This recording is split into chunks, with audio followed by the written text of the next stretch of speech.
What is going on, everyone? I am Pat the Pac Man. Welcome to another episode of Barking for Balance, the podcast where we talk about dogs, but really we talk about whatever's on our mind.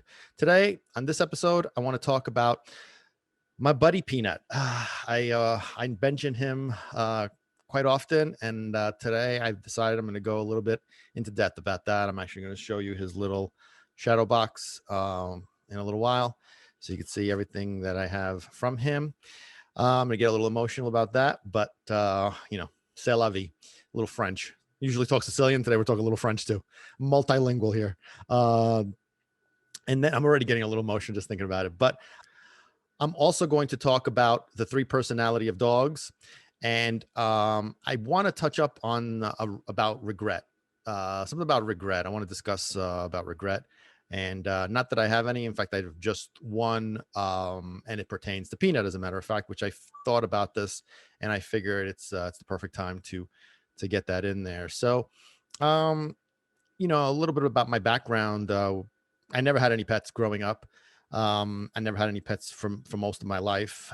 So I grew up, in Brooklyn, and the only pets that I really had growing up was my parents got us three ducklings when me and my sisters, when it was before, it was while I was still in Brooklyn, so it was before we even moved. So we got three ducklings, and that was the only pets we had in Brooklyn that I had in Brooklyn. And then the only other pets that I really had was I had a baby turtle while we were living in Sicily, and that the turtle didn't last very long. And then also, I guess as an adult, we had the two cats while I was married. So as well, that was a very short lived experience, just the two Russian blues. And also after that, I had another Russian blue for again a short period of time. So my exposure, my experience with pets was very limited, and never had a dogs. As we talk about, I was afraid of dogs till I was 28 years old. So that was right after I get divorced and moved into my apartment. So I overcame my fears of dogs, but I never had any desire to have a dog. Cats were just I had whatever little experience I had with cats. That was cats are low maintenance, so I figured it was been a perfect pet. I was a young guy, single, and it was just a low maintenance pet. So the thought of having a dog never crossed my mind. But at one point when I got the cat while I was by myself, my favorite cats are Russian blues. Just so we could talk about that. I mean, I love all cats, to be honest, now. And at the time, I really wasn't much of an animal lover. I wasn't an animal lover at all. So getting the cats was really not, just to say that I had a pet.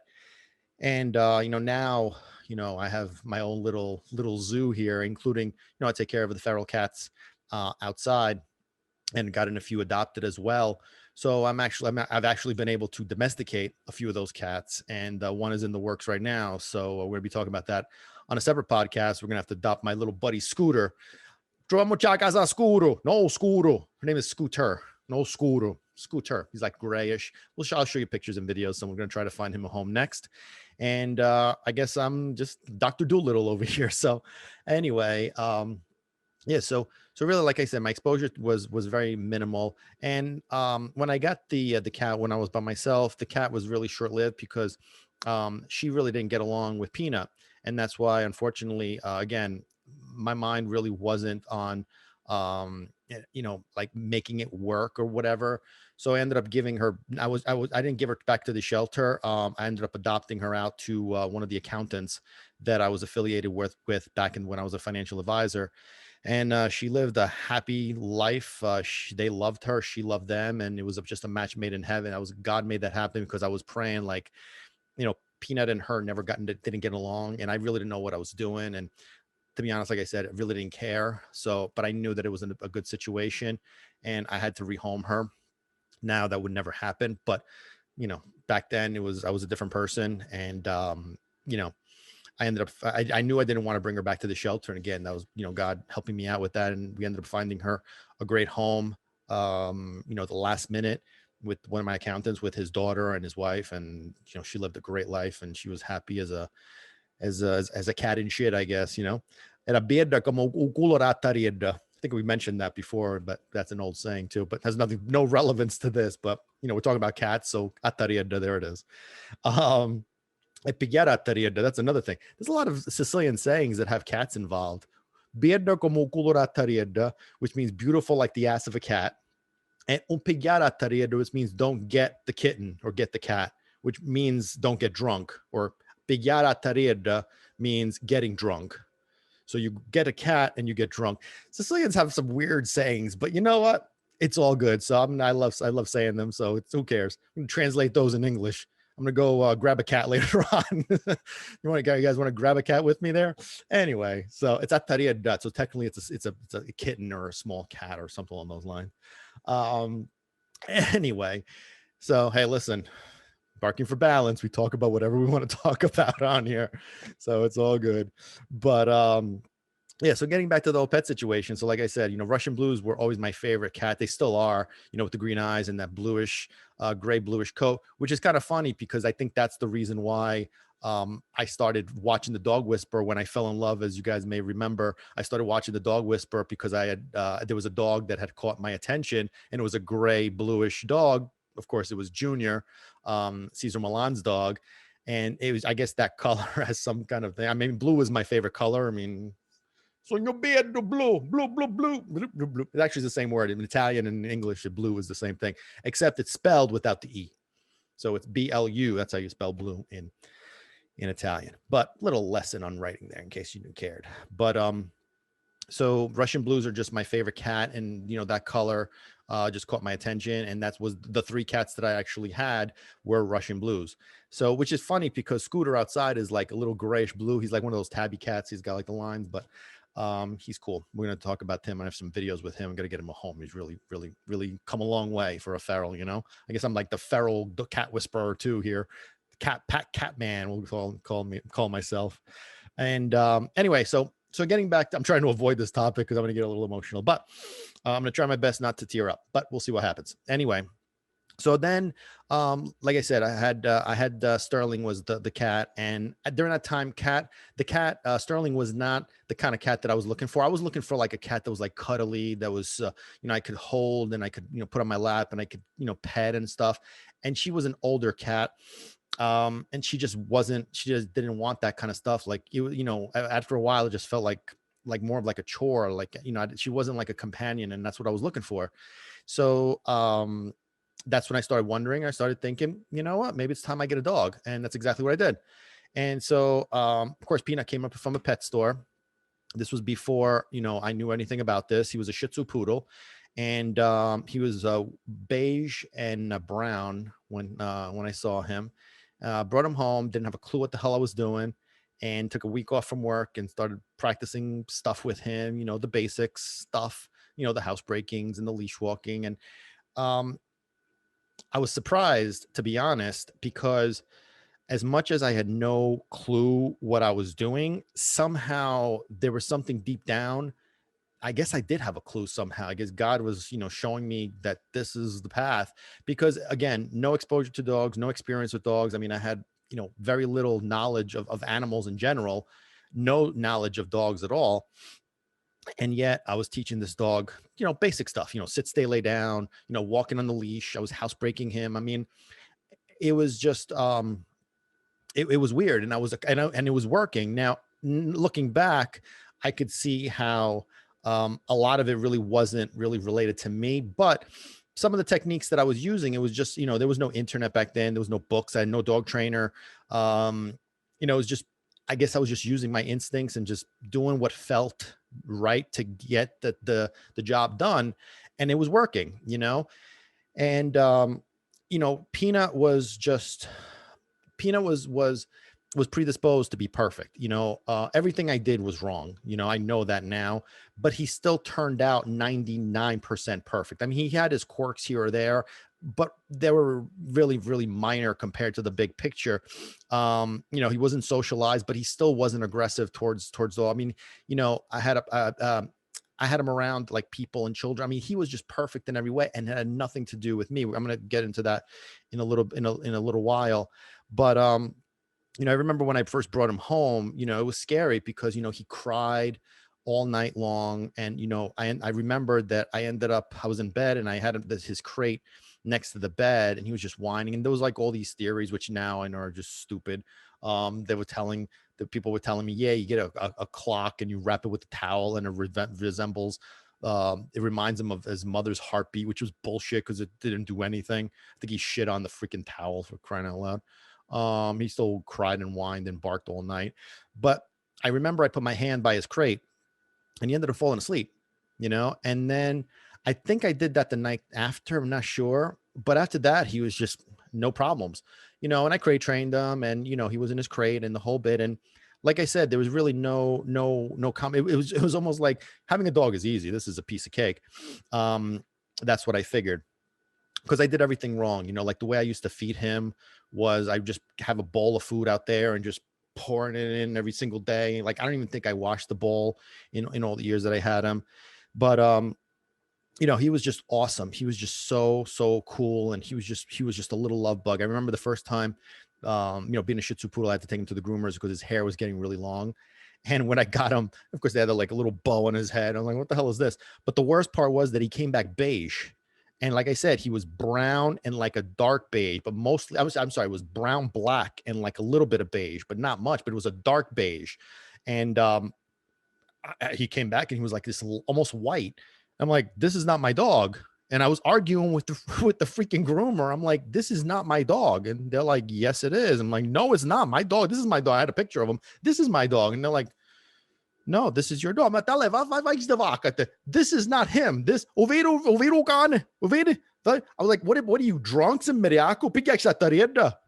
it's appropriate right there. Are you drunk? This is my dog. He goes, no, but this is like I said, I didn't know shit about how it worked. You shave the hair and you get a different dog. So I guy's like, all right, I guess this is my dog. And of course I brought him home and I realized, okay, this is my dog. His personality was his personality. But we had some amazing times. He was just wonderful in every possible way. And like I said, I did everything wrong when it came to raising him. I didn't really know what the hell I was doing. But he was, like there's 3 types of personalities when it comes to dogs, and Peanut was the first one, and that's the happy-go-lucky one. That's basically where you could do everything wrong and they still turn out perfect. Like that's a lot of people where they believe, like, they're the dog whisperer because, this is what I did with my dog and he turned out great. It has nothing to do with what you did. I hate to break it to you, but it has nothing to do with you. It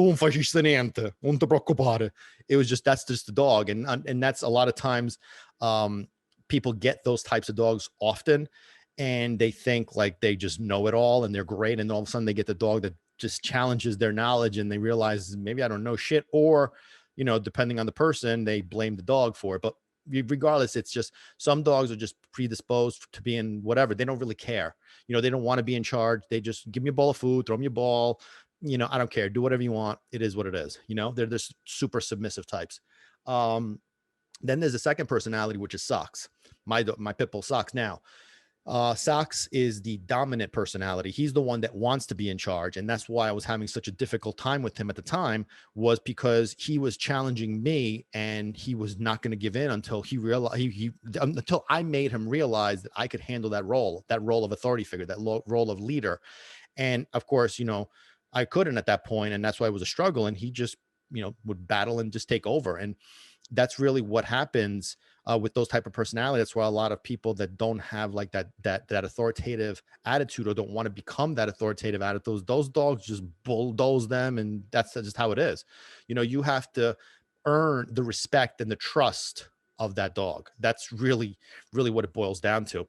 And then there's the third category, which not usually, but oftentimes can become the most dangerous of the ones. It's the ones that really do not want to be in charge, but they end up having to become in charge and having to be in charge because nobody's assumed the role. Whether it's dogs or humans, there's nobody that's assumed the role of authority figure in establishing directions, bounds, and limits in a calm and firm way. So those dogs end up taking over, and those are the dogs that usually like will attack or bite or whatever, because that's what they feel, or really based on their instincts, that's what they're supposed to do. There's no leader here, so I guess I'm supposed to be it. But 99% of the time, it comes from nervousness. It comes from insecurity. It comes from not wanting to be in that position. But somebody's got to take control. Somebody's got to take command. So I guess it's me. That's really what it boils down to. And I always associate it to like a jealous boyfriend, jealous husband who, you could be at the supermarket and, checking out and the cashier's a male. And here comes your boyfriend or your husband stepping in. He's got to protect you. Because, that's what he's insecure. He's nervous. He's fearful. And so he's got to, protect you. There's nothing to protect. I mean, well, I got to protect you against the bus. I got to protect you against the leaves, the mailman. Like there's all these kind of concepts, and that's because it stems from insecurity and nervousness, set from the fact that there's no established authority figure. Nobody's taken that position, so they do. They don't want to, but they do it. Like they're the kind of authority figures that, like if you were in the armed forces and your superior officer was a basket case of emotions, nervous, insecure, fearful, whatever, would you trust this person to lead you into battle and to bring you back safely? You know what I mean? And that's what makes them ineffective leaders. And that's why I said before, that's why they're usually the more dangerous ones, because they bite or they attack, even though there's nothing and there's no reason for that to happen. Doesn't mean they're aggressive. It just means that they're nervous, they're insecure. And if we don't give them an authority figure, if we don't give them somebody to respect, they're gonna take over. But it stems from nervous and insecurity. You know what I mean? That's why it's all about leadership. It's all about establishing direction, boundaries, and limits, and that's what it boils down to. So, like with Peanut, thankfully, being that I had no clue what the hell I was doing, I got lucky, thank the Lord, as always, that he gave me the dog that just didn't really give me any problems, and he just made it like a smooth process. It just made it like a smooth life between me and him, and it was fantastic. You know what I mean? And there was really no problems with him and I. Like, we just got along. He slept in bed with me. He was just so great. And during a time, which I'm not going to get into it now, during a time of my life when things were really, really bad, he was the only thing that I had that basically kept me afloat, and barely. And he would just touch the lives of everybody that met him. There was not one person. I mean, Socks is kind of like the same thing. In fact, it's kind of funny because, I had Peanut when I brought Socks home. Of course, I had to keep them separate because it was just a train wreck. I mean, at the time, Socks was about 50 pounds. Peanut was 15, and Peanut was 9 years old, I believe, or 8 years old. Socks was like almost a year, and it was just a whole different ball game there. But he, thanks to Socks, Peanut, just for that short period of time that he lived afterwards, Peanut's life changed.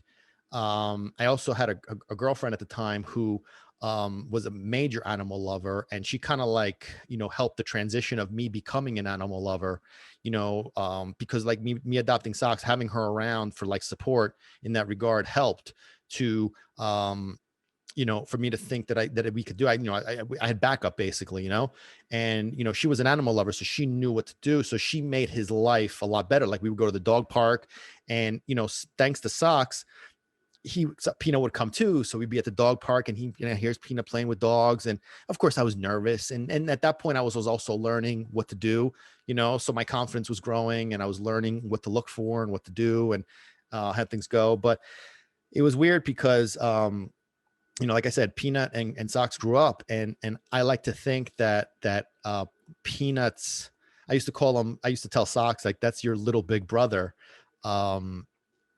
Peanut's, how could I put this?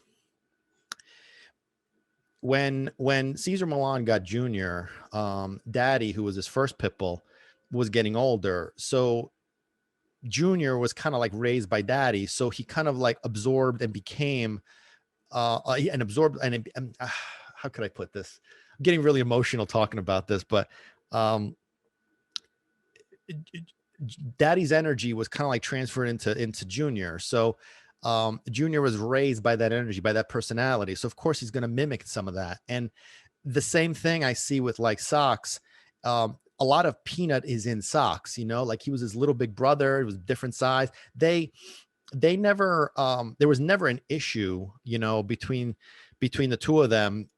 but they never like played. They ate next to each other. They chewed on their bones next to each other. You know, they slept next to each other. It was, we walked together. Like there was never any issues with that, but they just never interacted.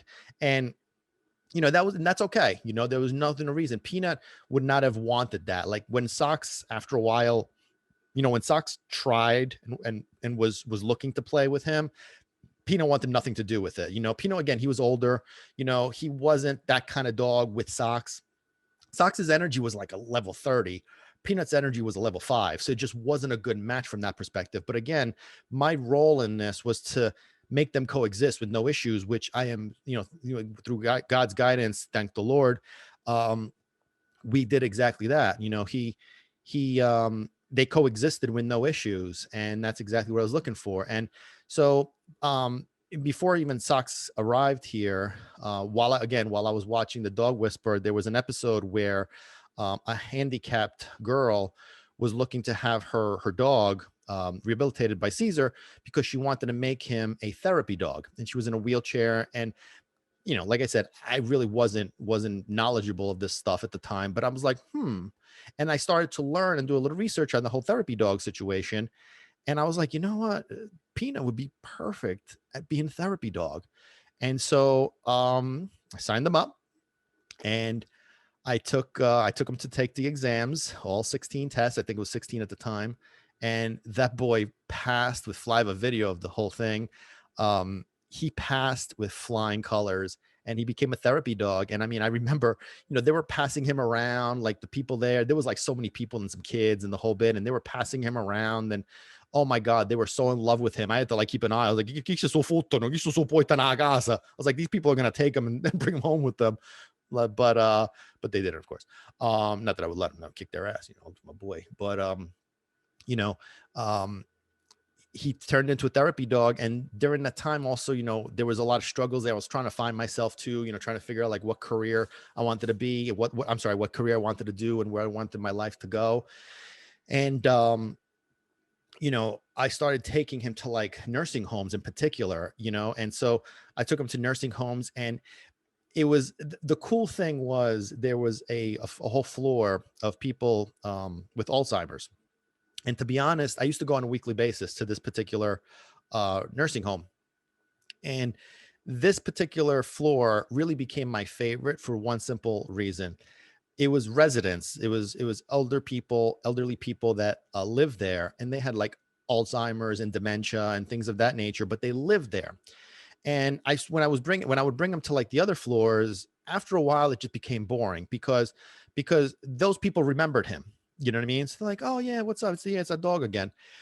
But the first couple of times, it was like, oh my God, he's so cute. Can I pet him? Oh, he's so cute. He put him in his lap, give him treats. They would like just kiss and hug him the whole time. But after a while, I was like, oh yeah, hey, what's up? It was it. However, on this floor, it was always the same response every single time that I got there. It was like, oh my God, look how cute. And this was the people that we saw week after week. And it was like the same conversation, oh my God, what's his name? And of course, like, we've been through this a million times, the same person. And I would act like we just met, oh, I'm Pat, whatever. And that was it. And oh my God, what's his name and how old is he? And it was the same.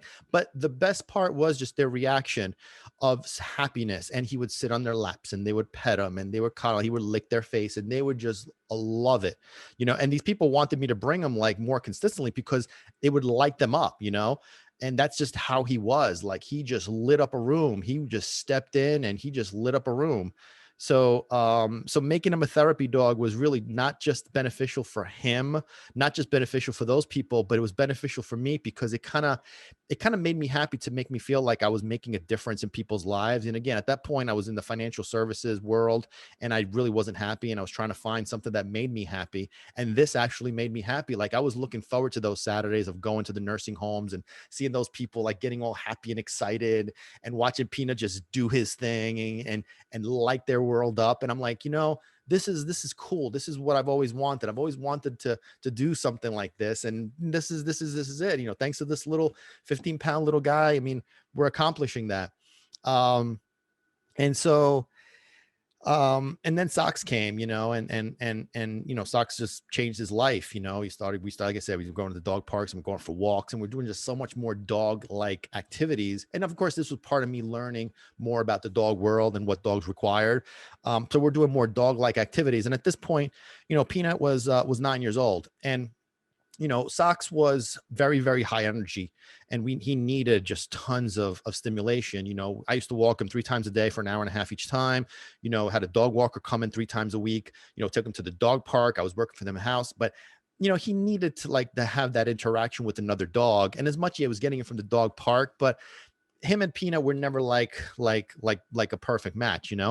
But it really doesn't make a difference. And the reason why I'm bringing that up was because, Peanut actually passed away around 10 years old. And so he was diagnosed with Addison's for a few years. And, obviously he didn't last much longer after that. But, I did my best to give him the life that, after that. But, he actually passed away in the middle of the night. And I got up in around 2-3 o'clock in the morning to go get a drink, and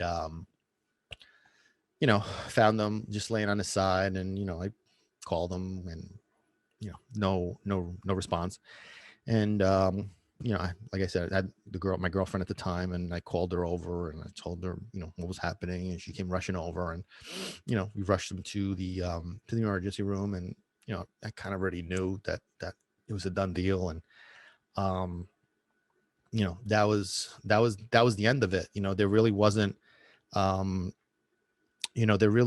much left. There really wasn't.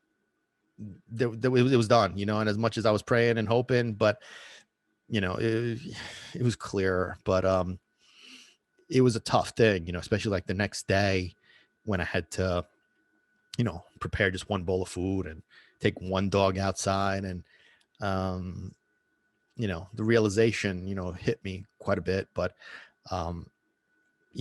death in our pets, death in general is not something fun. But it is part of life. But the one thing that I try to see in every situation, and the fact that my path in life was changing at that time from financial services to getting involved in the dog world, was the fact that my dogs were almost needed. I needed my dogs to be my helpers, so to speak. And Sox became that, or was becoming that.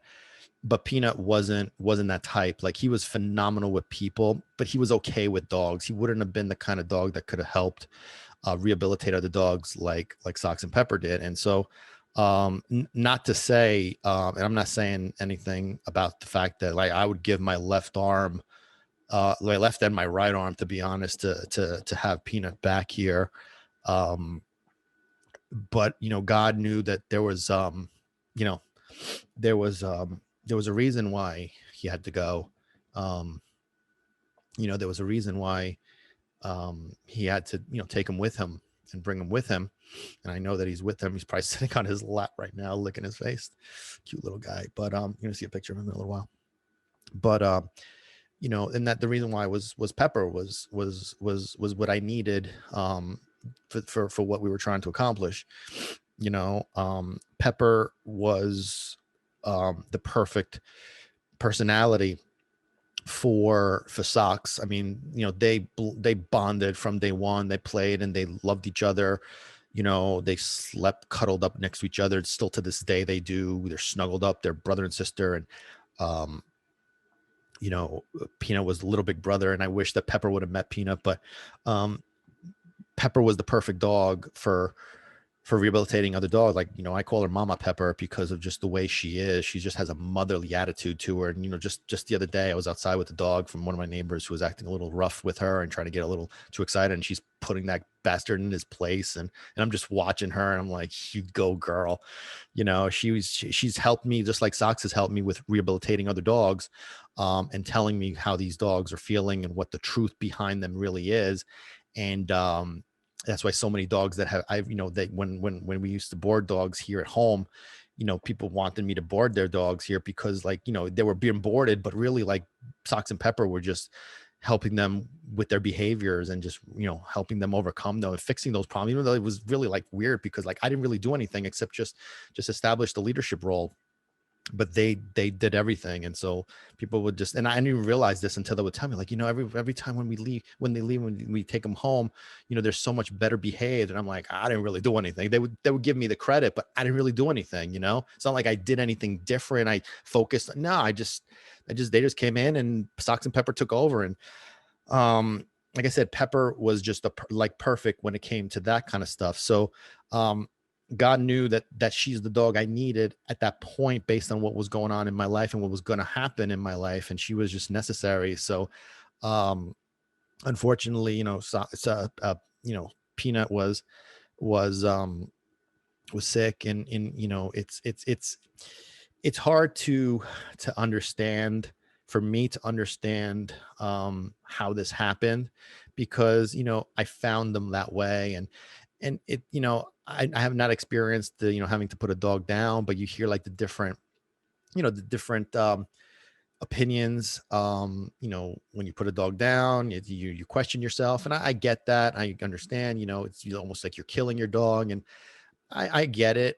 But for me, the problem is trying to make sense of the death. Was really It's really important. I mean, how do you make sense of death? You can't. And I'm not a big fan of like those fortune cookie responses. Well, it was their time, and and that's a part of life and all that shit. And there's reasons behind stuff, I understand, but unfortunately there's really no reasons behind death. Why did Peanut have to go so soon? Trying to make sense of it. That's what I see is Peanut came, he did his job. He did exactly what God needed him to do for me. And it was his time, and he had to move on. And God said, no, you know what, I've given him to you enough time. Now I want that little guy with me. And so he took him because he had done his job. He did what he was supposed to do. And, he had to pass the baton to somebody else who was going to take me to the next level. And that was Pepper. Having Peanut still around would never have led me to getting Pepper, but, she was needed. She's is necessary. Um, to what we're trying to do. So I couldn't be selfish, but making sense of the death of it and how it happened, just finding them there. There's just no, there's no way of explaining it. There's no way to um to make heads or tails out of it. And I blame myself so much for that. If only I had taken him to the vet sooner, if only I had, um, you know, people kept telling me a lot of stuff. My relatives, friends, they were telling me a lot of different things. And again, me learning about what's going on. He came from a pet store, most like he came from a puppy mill, and he probably had like already physical issues. And then the Addison kind of like beat up his heart a little bit, and then it was just his time, and it was just he had just reached the end, and there was really nothing that I could have done. Yeah, I get that, but when you think about it, and when I'm thinking about it, my worry was, and this is part of my problem, as I've been told many times, is that I actually think that I am a superhero, and my family, remember my uncle says, you're not Superman. And I've had a few people that told me that, you were not Superman, you couldn't save his life. It was just, was just him. I mean, if God had a plan, then who are you to say anything? And I'm like, okay, yeah, but what if I brought him to the vet? And yeah, and you start to like question stuff. You start to, like, I mean, I was starting to question a lot of decision making and lack of decision making. Um, But then at the end of the day, okay, so I would have brought him to the vet had I noticed that he wasn't feeling, and what would have done? He could have died at the vet. Instead, he died here at home, with me and with Socks. And um, there's just so many different ways to look at it, and at the end of the day, like, you could blame yourself all you want. I was blaming myself so much, but at the end of the day, like, it is what it is. Death His death was necessary, like I said. And could I have saved him? I highly doubt it. Could I have done something more? Yes. Would that have made a difference? Who knows? And I was beating myself up for so long. I still beat myself up for so long. I'm sorry. I still beat myself up, just at the thought of whether I could have done more, whether I should have done more, and would have made a difference. And I'll never know. I'll never know if, if I could have done something, if it would have done something. At the end of the day, I could have spent hundreds of thousands of dollars, and he, like I said, he could have died there, and I would have been regretting that. So, so many things that they're going through my mind. And um, at the end of the day, the bottom line is that the way I'm looking at it now, this was what was ordained. This was what was meant. His passing led me to Pepper. He passed in March, and I'm sorry, he passed in May. And I had Socks, and I just took my time with Socks. And then I think like around August or September, um, I realized I was ready.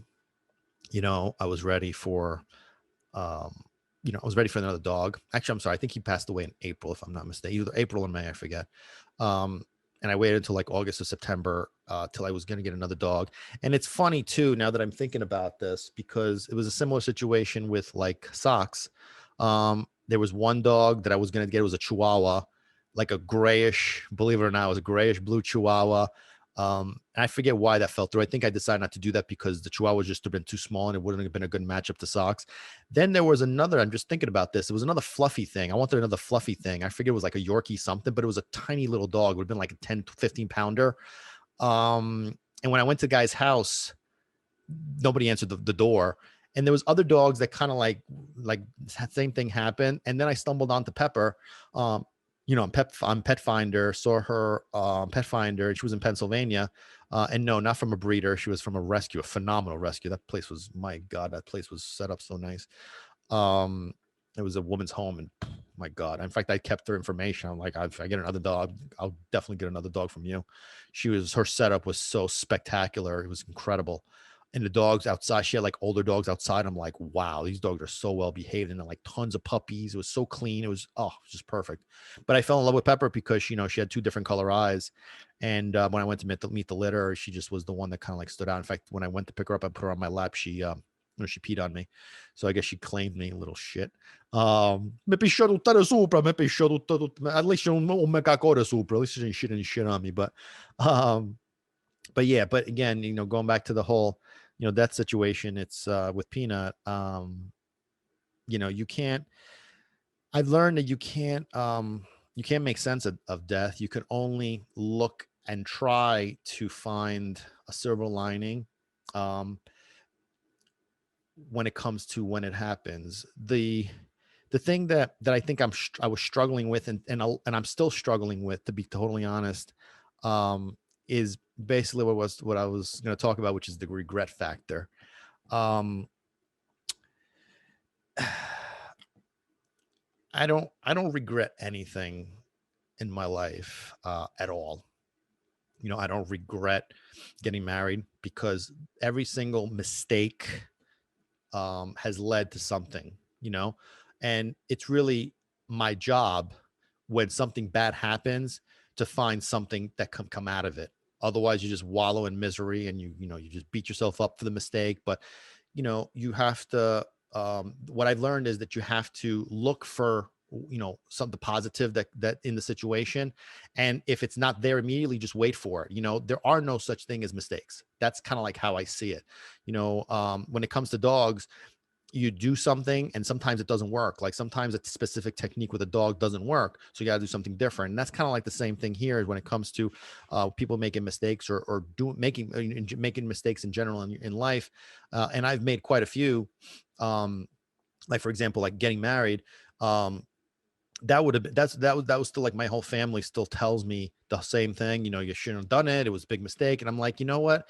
It wasn't, because that led to so much that other people don't realize. And it's not your job to make them realize. That's their opinion. But I know what came out of that, and specifically what came out of it was growth on my part, maturity on my part, but more importantly is me landing into this apartment that helped me overcome my fear of dogs.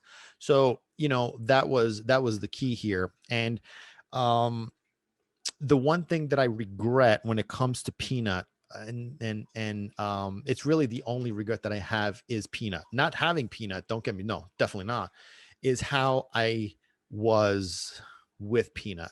And still to this day, I still think about it.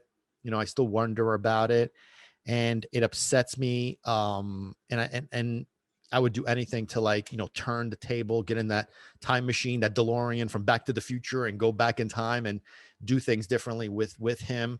Um, but I can't. And so I have to, work on not thinking about that too much and not beating myself up too much. But it's hard to do because I really wonder often how happy was Peanut? Like, how happy was he for real? And then the most important question that I have to ask myself is, how happy was he with me? How happy was it that I was his daddy? And um that's the really the part that really, bothers me and hurts me the most, is because I know that I didn't do the right stuff by him. I know that I didn't care for him the way that I should have, and I didn't you know um do the things that he needed from me. But um I can't help but wonder, like, how happy was he with me? I know he was a happy guy. Again, we take him to the the what do you call it? I'm getting a little emotional here. Take him to the nursing homes. And the last event, for therapy dog event that I took him to, was actually, believe it or not, was at my college, William Patterson University, which they had meetings with therapy dogs for the students to de-stress them from midterms and finals, which is kind of freaking messed up.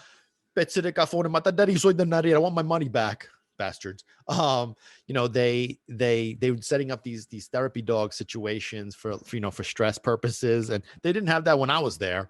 You know what I'm saying? There was no therapy. Granted, I wouldn't have.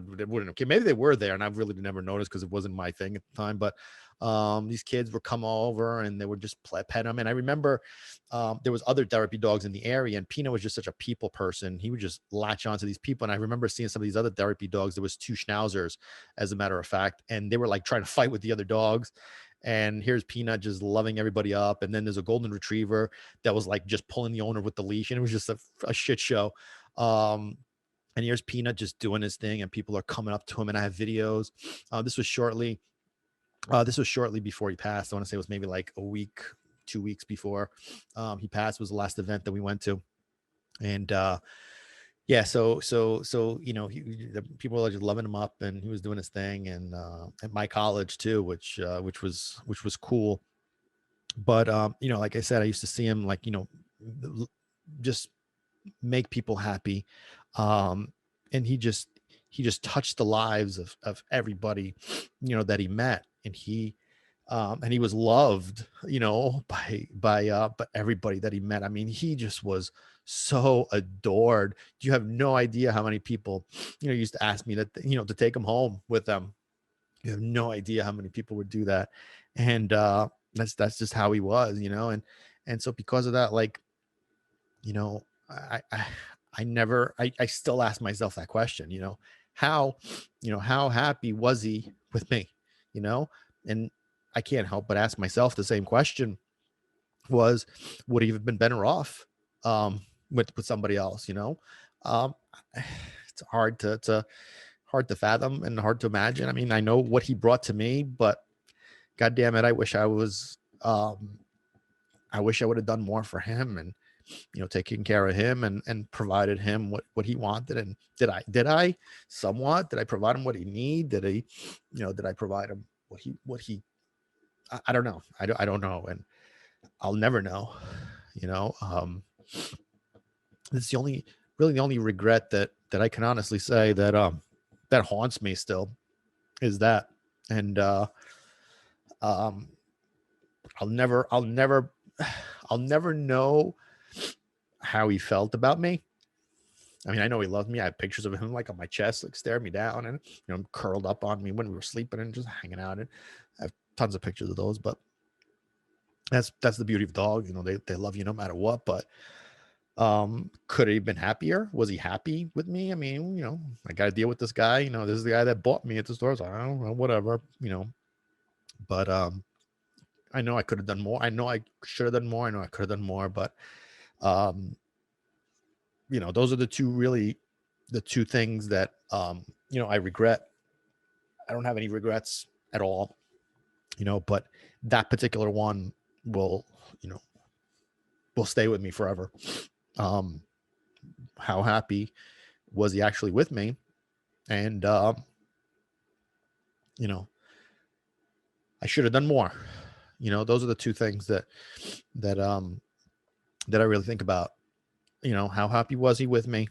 And I wish I could have done more. I wish I could do more. But that is what it is. I love that boy, and always will. That's my buddy. I'll show you my little thingy here. Told you guys I was getting emotional here. Don't make fun of me, damn it. It's okay to cry. Shit. I haven't been talking Sicilian that much either, but it's okay. So here's my little mausoleum for him. A little bit of show it to you live. There's his you really can't see it, but have his ashes down there, little box. I put some pictures. Oh, I just knocked over his little therapy dog tag. It's okay. That was his favorite bone. He used to chew on that all the time. On the top of his ashes. That was his collar. And I don't know if you could tell, but it's a little Carolina Panther tag. And then, of course, he's got his other tag over there with his, address and phone number and all that good stuff. And then that's my boy. He will be on my lap over there. And, there he is up top. And that was his little bone. That was his favorite bone. And then that ball, he never ripped apart that ball in all the years that I had him. I had that ball from day one, and he never ripped it apart ever. We used to play with that ball all the time. I used to throw it and he used to grab it and bring it back to me, and I'll throw it. I used to do it in the house all day long, and he just loved it. And then he'd just get tired and just jump on my lap, and that was the end of it. And I knew game was over. And there's a little therapy dog tag over here. The little yellow thing it says I'm a therapy dog. It was up top. It actually fell over. And there's his ashes, the little wooden box. Sorry about the glare, but oh, there it is. That's perfect. There you go. There's there's his little ashes. There you go. So that's my boy. He's with me forever now. And yeah. Anyway, so whew, man, that was very therapeutic. I want to end this episode just by saying, it's okay to cry. It's okay to get emotional, no matter what the circumstances are. If back in the day I would have thought like, the stupid ass, what are you crying over a dog? Just get another dog. That was my mentality back then, and I'm sure there's other people that feel that way. But whatever. You love what you love. And love is love. Doesn't matter what you love. Love is love. And I'm gonna love my peanut butter forever. He's my boy. And it's okay to cry. It's okay to get emotional. But what's most important is to not dwell on it. As much as I say, like, it's the regrets and whatnot. I don't dwell on it much. I do my best to move forward and past it. I deal with it at the moment like we do it now, and then move forward with it and accept it and not let it bring you down, not let it destroy you, because otherwise that could be a problem. As much as I said it's a regret, and it is, if I just dwell on it, it's just going to kill me. And my socks and pepper and the rest of the, everything else really is going to be harmed by that, and is going to be taken from that. So, um, you know, learn. Unfortunately, it's part of it. Having a pet, it's part of it. Unless you have a tortoise like I do and a parrot like I do. I mean, got news for you. Those two guys are going to like outlive me. So, and I find them a home at some point. But, unfortunately, when you have like, dogs and cats and stuff, you know, but it's a sad thing anyway. But, I guess they come into our lives for a reason, for a short period of time, for a reason. So we could, add more and learn more and grow more. I'm not sure. Um, you know, I don't really believe, like I said, in the whole fortune cookie stuff where, people just give you like a canned saying or something. Well, death is a part of life. That doesn't make you feel better. Well, it was his time. I heard that shit all the time, when it came to it. And at the end of the day, it was really just time. Um, like how do you deal? How do you deal? Like, if somebody was to ask me, like, how did you deal with that death? And you can't. There's really no solution to it. The only thing that I could say is that socks. Why? This is one of the reasons why I always recommend people to have at least two pets, is because it kind of like forces you to move forward. I don't know what would have happened if I did not have socks, which is another reason why he's kind of like my soul. Because if I had not had him, I don't know what would have happened. So I would have sunken into a deep hole in depression. I don't know. It would have been longer. I don't know. But I had no choice but to, get up and move forward. I mean, I did more, and I did deal with it, and I did um go through everything that I needed to go through. But, I had just started to earn Sox's trust and respect, and I couldn't just let it fall apart. So he basically helped me and forced me to kind of like, move forward. Doesn't mean you can't have moments. It doesn't mean that you can't have, times when you feel a certain way. It's okay. I do it. It's okay. It's just, you can't sit there and just wallow in that and let those emotions dig roots, because then that becomes your reality, and that's just not healthy. So when you have a pet, when you have a dog, when you have a cat, whatever it is, that's just part of it. You just got to deal with them. I mean, it is what it is. They become a part of you, and I get that. But it's hard, but you got to move forward. And you know they'll when people tell me this, I say, listen, it's okay to keep them in your heart and in your memory, but we have to learn to move past it, because you can't bring a new dog into your home if you still feel those negative emotions. It's just detrimental to the new relationship with your dog. you know I've experienced this. I know this, so it's not like I'm just making this shit up. You deal with it. You keep them in your heart, you keep them in your mind, but you can't keep them in the present, because a lot of people compare their dogs to their past dog, and that's just not cool. It's almost like, if you have siblings and your mom and your dad are always comparing you to your siblings, it's just not fun. And that's the whole thing. It's also, your emotions are weak, and it doesn't, a lot of times when people will tell me like, yeah, I got this dog, and it was like not too long after the other one passed away, and then this dog has problems. Well, that first thing I was like, were you done mourning? That's the first question I asked, were you done grieving? And 9 times out of 10, they'll be like, no. And I'm like, well, that's the problem, is, you were weak. You were in a good state to start this process, to start with relationship. Like, you break up from a relationship with a boyfriend, girlfriend, husband, or whatever, long relationship, your emotions, you need time to heal before you can step into a new relationship. And the same thing is here. You need time to heal from that relationship with that dog to move on and step into a new relationship with another dog. And you know what I mean? And so, having socks for me helped the healing process. I grieved, and he helped accelerate the healing process to the point where I was ready. When I was ready to bring a new dog home, that's when I started the search. It was not until I was ready that I was going to do that. And that's how it works. So, don't make fun of me for getting all emotional and wimpy. I'm still tough, God damn it. Musculosa, musculosa. So listen, there's nothing wrong with being emotional. If you're not emotional, then you got no heart and you're a loser.